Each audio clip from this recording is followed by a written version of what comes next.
बड़ा फैसला दिया है। तलाकशुदा मुस्लिम महिला, जी हां, मुस्लिम महिला पर बड़ा फैसला आया है। मुस्लिम महिला भी गुजारा भत्ता मांग सकती है, ये सुप्रीम अदालत का फैसला है। सीआरपीसी की धारा 125 का हवाला दिया गया सुप्रीम कोर्ट की तरफ से, आधार बताया गया है। गुजारा भत्ता ले सकती है मुस्लिम महिला, ये सुप्रीम कोर्ट का आदेश है।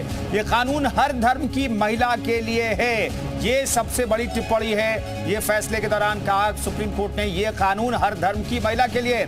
निदा खान ने दरअसल फैसले का स्वागत किया है। आला हजरत खानदान की बहू है निदा और खानदान की तलाकशुदा बहू है निदा खान। सीआरपीसी की धारा 125 के आधार पर गुजारा भत्ता ले सकती है मुस्लिम महिला, ये सुप्रीम अदालत कह रही है। जो हमारा माननीय सुप्रीम कोर्ट का फैसला आया है गुजारे भत्ते को लेके, वो बहुत ही बेहतरीन फैसला है मुसलमान महिलाओं के लिए। तो सबसे पहले मैं कहूँगी, क्योंकि उन लोगों के जो अधिकार हैं वो शरीयत के नाम पे छीने जाते हैं। जैसे गुजारा भत्ता है, वो कहते हैं कि इस औरत से हमारा रिश्ता नहीं है, हमारे साथ रह नहीं रही है, तो हम इसका गुजारा भत्ता क्यों देंगे। तो मुझे लगता है कि सबसे ज़्यादा ज़रूरी था हम जैसे मुसलमान औरतों के लिए, क्योंकि जिन्हें हर बात पे शरीयत का नाम ले लेके परेशान किया जाता है, कोर्टों में परेशान करा जाता है कि नहीं हमारी शरीयत में मुस्लिम लॉ जिसे कहते हैं उसमें अपनी शरीयत प्लस करके चलते कि हमारे में ये हमारे में वो, उसके ज़रिए हम लोगों की एक तरीके से एक्सप्लॉयटेशन चलता है।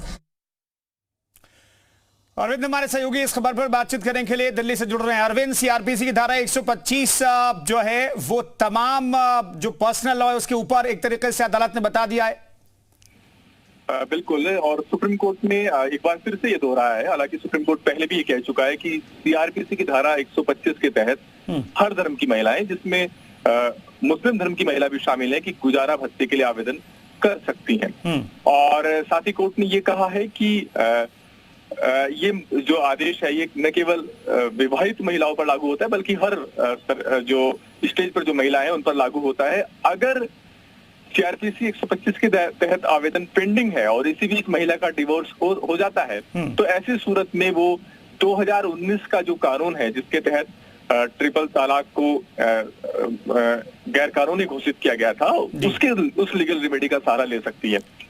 ये जो व्यवस्था है सुप्रीम कोर्ट ने इससे पहले शाहबानो के केस में भी दी थी। उसमें भी सुप्रीम कोर्ट ने कहा था कि सीआरपीसी की धारा 125 के तहत तो गुजारे भत्ते के लिए आवेदन करने का अधिकार हर महिला को शामिल है और मुस्लिम महिला को भी अधिकार मिलना चाहिए। लेकिन उसके बाद सरकार कानून लेकर के आ गई 1986 में, और जिसके तहत शाहबानो के इस मामले में जो दी गई व्यवस्था थी उसको इस तरीके से धता बता दिया गया।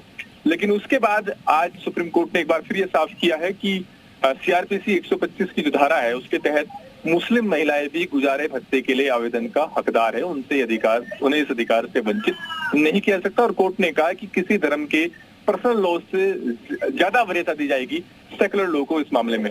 यानी सीआरपीसी 125 के तहत सभी धर्म की जो महिलाएं हैं वो गुजारे भत्ते के लिए आवेदन कर सकती है, जिसमें मुस्लिम महिलाएं भी शामिल है, ऐसा सुप्रीम कोर्ट ने साफ किया है। बहुत बहुत शुक्रिया अरविंद सिंह इस खबर पर जानकारी देने के लिए आपका। तो सीआरपीसी की धारा 125 के तहत तमाम धर्मों की महिलाएं गुजारा भत्ता मांग सकती हैं, ये सभी धर्मों पर लागू होता है। ये सुप्रीम अदालत ने फैसला दिया है मुस्लिम महिला की एक याचिका पर।